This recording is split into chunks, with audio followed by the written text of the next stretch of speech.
Hello and welcome to 3D Printer Build Along Part 39. On this episode I'm meddling around with this and this part of the spring. One thing you do want to notice with yours when you get this is that they put it the wrong around. On ours they put one of these through, so it was inside through here, and one was outside.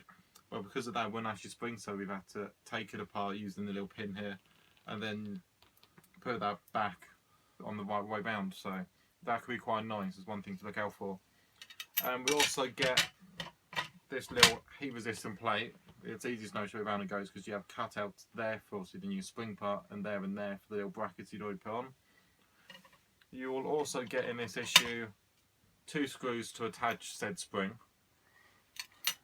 and 4 screws like that, just them 4, which attach the plate onto the base plate onto the heater plate. So that's what we'll be doing this time. Let's get on with it. Let's get on with it. Yes. Well, I'm going to pan down then so I can see you fiddling and having problems. I mean, getting it done first time. Yeah. I think you were not by the taking first it apart. I think you were by the first time. Now you notice where Dean's got to fit this is to the 2 screws. The other 2 screws are on the outside of the plate, like I mentioned on my last episode. So you literally clip it on. Literally clip that over there. Then you want to line it up on the bottom. Then what you have to do to put the screws in, you have to hold that up so you can see the 2 screw holes through there, which they don't say in there. Apparently on the magazine it's magically in the right position. If you believe that. They're going to say their videos. I don't know if you've watched any of them yet. I think I'm the only one that seems to have watched them. Oh, I just don't trust them as a company. I watched all of their videos, and I'm assuming they're official ones because they've got the whole lot already. Right, it's a very, very fiddly job. And screws will go flying. Right, well, just put. What I would suggest is you put them both in gently. Yes, do put them both in gently. Do be aware of the spring. We'll be back once I manage to find the screw. And we are back, taking me a mere 5 minutes to find the screw.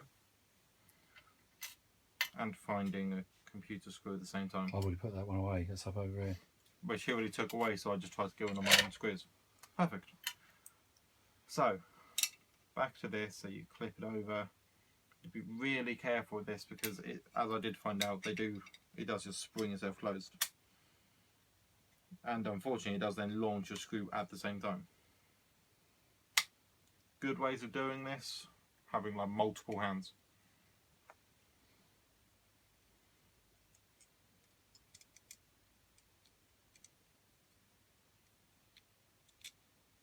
Actually, this isn't fitting right.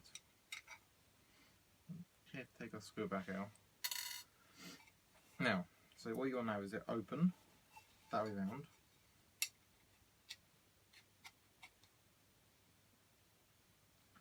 And then you have to line up the heads. That's the holes there. Definitely do this over a table because otherwise it will just go flying on you. You just get the screw just to start and then start the other one. Yeah. Fortunately, I can't actually get the screw to start.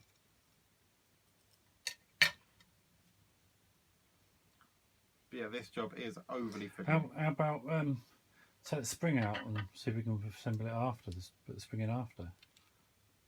We could do, but I do believe I have actually just managed to find the hole.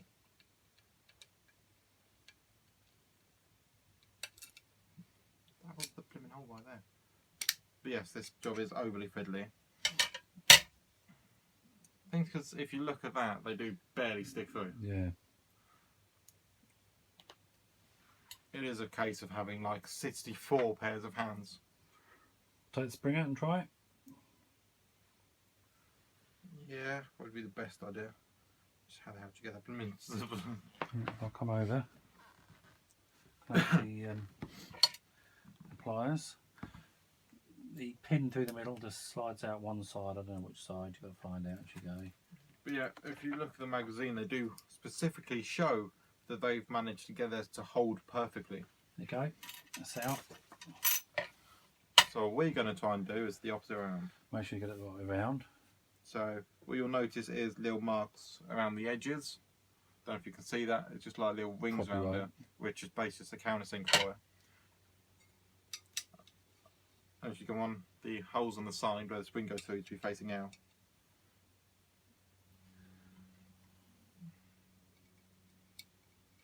And then put it through. Get into the back plate.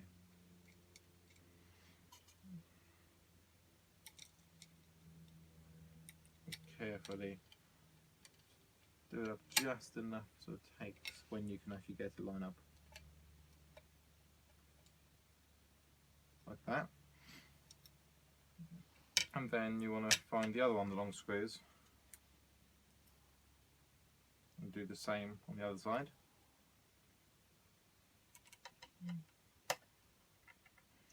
This one you can do up all the way because it's now lined up. Go back to the other screw, do that all the way up. And then you've got to work on that. Now comes the hard part, yes. Right, let's just have a little look at this before we go too far. If you make space, I can sit down beside you. First ever episode with 2 people on it. 2 people. Hi guys. I'm back. Very strange. Right, can I just have this piece? Let's have a little look. So, when you push down, you want to compress the screw. Yeah. The spring, I mean. There's so the spring. that needs to be on there, and the other half needs to be on that, doesn't it? Yes. It might be a case so of it's loosening. actually going to be incredibly tight because that's got to go up top, hasn't it? Yes, so we found. So that's got to go there, there. You've got to get in. And then. So then you've got this peg. This actually does look like it's an incredibly nasty little job. So let's just get the pin to start. This is definitely a job you want at least 4 hands for. Or at least 2 capable hands in the passer. I'm actually looking at that thinking that's not going in very well. Not worried about the spring at the moment. So that's incredibly close. So I can't get that to go in. Yeah. What about if we loosen it off on the base plate a little bit? Yeah, that's in. Oh, there you go. Wow. Right guys, that is incredibly tight. So much so I don't even think you'd probably need a spring on there. So we've got to look at this now. So we need that to go onto that one somehow. Yeah. I can't see how this could be done because that would have to be compressed down enough to get that Quickly to go through. Well, that's now into the spring. Yeah. And on the other side, it's lined up this last hole. Because that's, you told you can't see it. I mean, that's now springing.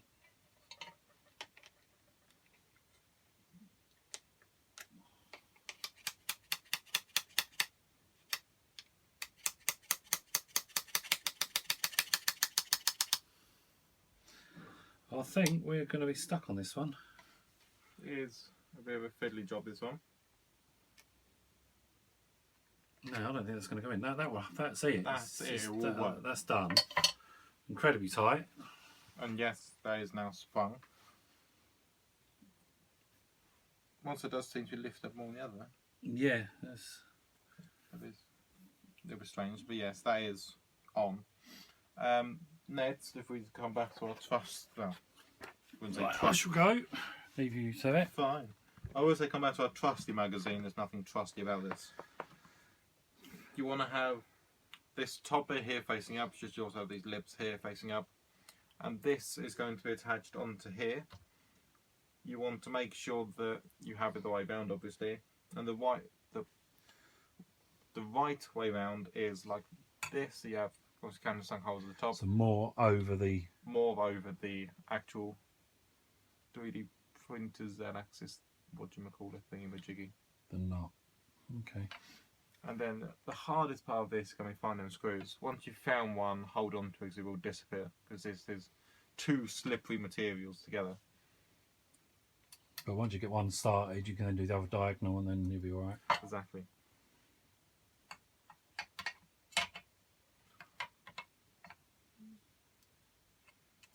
Right, take the screw back out because I lost the screw. Obviously, what doesn't help with this is that it is obviously on an inclined plane, which does make it a little bit difficult to hold all the bits.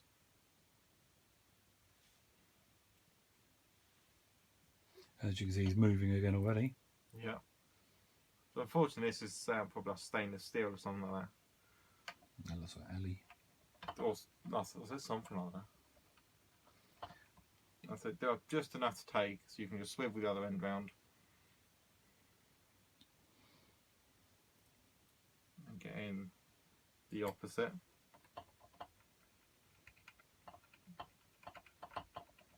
Again, do up lightly for now. We can go back around and time one up after.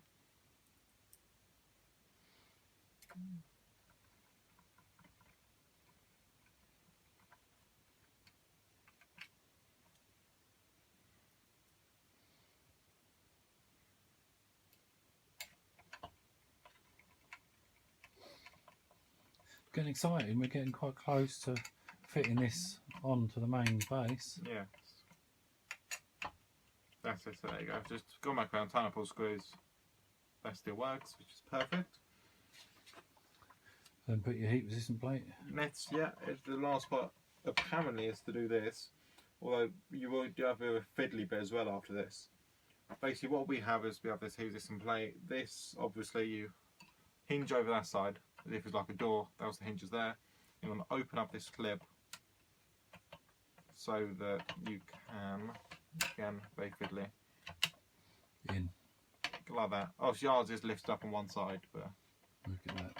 we'll get that sorted off camera. And just give you tips on how to do it. Yeah. Right, now the last thing you want to do apparently is adjust the three thumb screws on the bottom here. Yeah. Apparently you want to adjust them through the heater plate holder as shown in figure 34. 1 minute.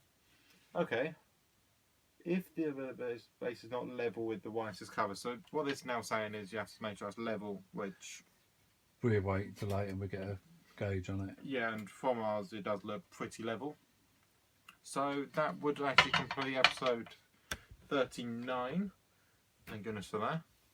Which leaves us next time on issue 40, where whoever goes off, I think David, will be fitting the Z-shaft support bracket. And one last thing before you go.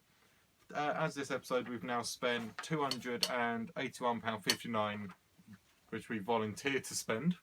And then the extra $24.99 they took without telling us For that clock. Yeah, this clock, which I've now seen, and it's, well, it's cheap. You probably expect to find this in the pound shop. Let's take it that way. We paid $24.99 for it. Anyway, And we can't even print the end pieces yet because the printer's not finished. Exactly, so we should have been given to us a lot later on if we even wanted it. But anyway, that is the end, so I'll see you next time. And should we just mention people can subscribe to the channel? Oh yes, you can We subscribe don't to normally the channel. do this, but We don't normally do it, but like we have no subscribers. We don't know. We do have subscribers. Oh, do we? Yeah. So we have subscribers. Sorry, But, give us a thumbs up, subscribe, leave some comments. We'd love to get some feedback. Yes, it would be quite nice if you've seen something we've done which looked really awkward, aka David's episode last time. Just tell us and we can have a little conversation in the comment section. Anyway, I'll see you later.